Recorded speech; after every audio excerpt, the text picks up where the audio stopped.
Alright then guys, I'm back here with the final recap. I had to wait till I get home. I know I said I was gonna do it in the car with Farhan, but we both got back and we were so tired. I was just like, let me do it when I get home.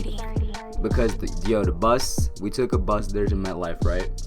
And the bus was so delayed coming back. It took us like 20 minutes to go there, but it took us an hour to get back into the city. So we were just tired by the time we got back. So if I do repeat anything that I may have said in any part of the video that I recorded at the stadium, I apologize, but at the same time, I know the stadium was very loud, so there are certain things that you won't hear. So, you know, me repeating this might, you might hear something now that you didn't catch beforehand. So, real quick on the final recap, the first half of the game was very much, it was like a dark half. It was very bleak. It was looking clipped. It didn't look like we were gonna win. Like, we were down by 3 points entering the half, 13-10 Dolphins with the lead, and the Giants couldn't get their offense moving for anything. The defense was playing an alright game in the first half. I won't say great game. It was good, but it wasn't bad. So, it was an alright game. They were getting stops at certain points, yet they were still allowing the Dolphins to travel up and down the field, to get a couple field goals, and to get one touchdown, I think. Right, yeah, I think Ryan Fitzpatrick had a touchdown to some receiver whose name I can't name. And that is worth stating because the Dolphins were out of their top two receivers. As I said in the preview video, their top receiver was going to be their tight end, Mike Gesicki, and I said we had to take him out of the game if we wanted to win. And I'm pretty sure we did a really good job of that. The Giants secondary did a really good job of limiting Mike Gesicki. As I'm checking his stats right now, he only had 4 receptions for 47 yards.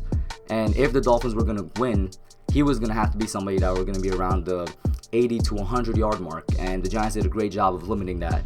In general, the defense today impressed me. I guess I'll start talking about the second half right now, because there's not much to say about the first half except that the Giants played a bad game both offensively and defensively. There weren't any diverse play calling in the run game. There wasn't diverse play calling in the pass game. It looked very much like stale Pat Shurmur, his true self, stale Pat. And James Bettcher, well, he was trying different plays. You could see that, like, at least as I'm sitting in the stands looking at the game, you could see he was trying out different looks, and they just weren't working because, well, our defense is just that bad. So I can't really put that too much on Bettcher, but at the same time, there were a lot of missed tackles from people like Alec Ogletree, from guys like Antoine Bethea. Sam Beal had a missed tackle. Like, there were a lot of, and I keep saying missed tackles because this is something that no matter if you're a bad football team or not, it's a very basic part of the game that any professional player should be able to do. And the fact that we have players on our team that can't do that is a bad sign. It points towards coaching, it points towards discipline, and the fact that these guys are not really progressing in practice. That's why, James Bettcher isn't exactly the greatest defensive coordinator, and he might be gone after this season. So I'm just heading into the second half, where the coaching staff made great adjustments, both on the offensive side and defensive side.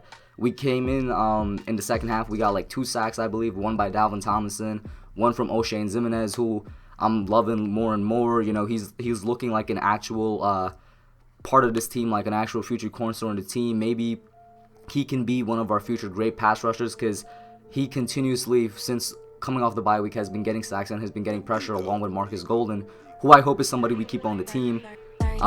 Leonard Williams, I believe he was the guy that knocked the ball out of Ryan Fitzpatrick's hand. That gave us a fumble recovery. Like, the defense played lights out in the second half. That's why the true score of this game is 36-13, not to 20. That last touchdown came with 5 minutes left in the game, I think, and then by that point, we had backups in, we have substitutes in playing on both sides of the ball. It was really over. But, as they say, it's never truly over until the clock hits 0, because anything could happen in any short amount of time. But the defense played lights out. I love the way our secondary played. It is the first game off of cutting Janoris Jenkins, who was our top cornerback. We cut him, obviously, following the Twitter incident, and also I believe it was, just a buildup of things, of him not really performing up to his contract, him not really being the type of leader that the Giants wanted him to be to the younger players. And they all played great today. DeAndre Baker had a fantastic game. He left for a while. He was down on the field. I think it was some type of ankle injury or something, but he left the game for a while, came back in. He had a phenomenal game. Julian Love had another great game. Sam Beal, he had an alright game. Like I said, the missed tackles, I definitely noticed that from him, but he got us the safety that was a turning point in the game. It was like 13-10, still in the third quarter, and then we got a safety. Then it became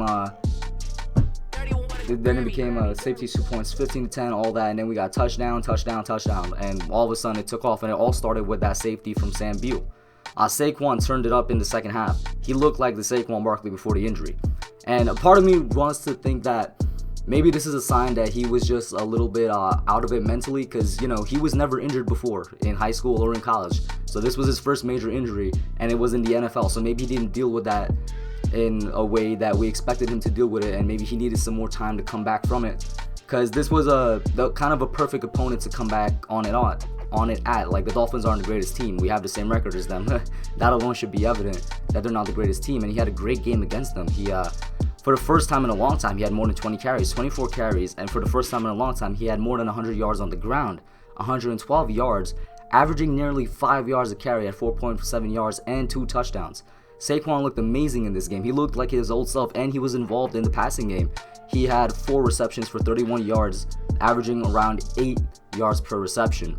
Golden Tate had a great game. He only had 1 reception, but that 1 reception was a big one. 51-yard touchdown, a bobble catch that Eli threw to him. He bobbled the catch, he managed to stabilize it, spun out of a defender, and then ran it to the house. That was a play that got everybody in the stands standing up. Sterling Shepard, 9 receptions, 111 yards, no touchdowns, but those 9 receptions all came in the third and like the beginning of the fourth quarter, where we were using Shepard to move up and down the field.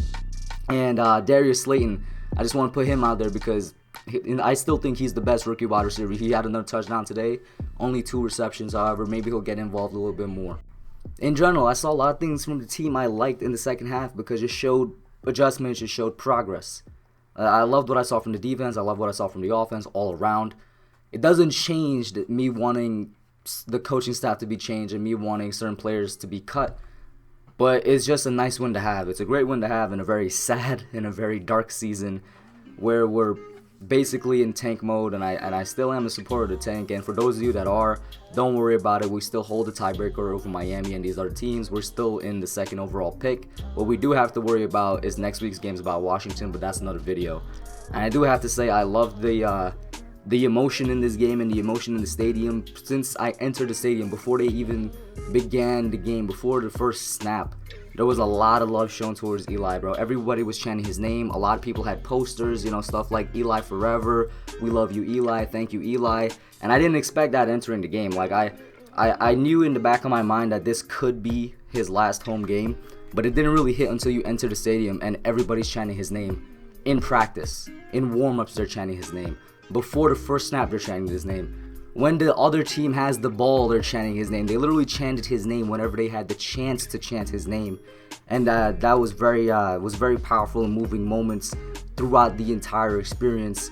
And even at the end, when we all stood up, we all gave him a great standing ovation. Like I don't know if it showed on the broadcast for those of you that watched the game at home, but the entirety of the fourth quarter, everybody was on their feet. Nobody was sitting down. We were all on our feet chanting for those 12 minutes. Eli, thank you, Eli. We love you, Eli. All those things, because it really felt like this was his last home game. We don't know. Daniel Jones might come back next week. He might come back against the Eagles, but it was a great experience to be part of, and I loved it. I didn't expect it. It got me emotional. It got my friend Farhan. He was with there with me. Got him emotional. It was just a really great thing to be a part of, and I know Eli won't see this, but I would still like to say thank you, Eli, for everything you've done for the Giants. You're one of the greatest players to ever play for the team. Brought them 2 Super Bowls, and you were the MVP of those 2 Super Bowls. I don't think we're ever going to have a player like him again. Hopefully Daniel Jones could be somebody like him. But that's what I got to say today. Thank you guys for checking it out.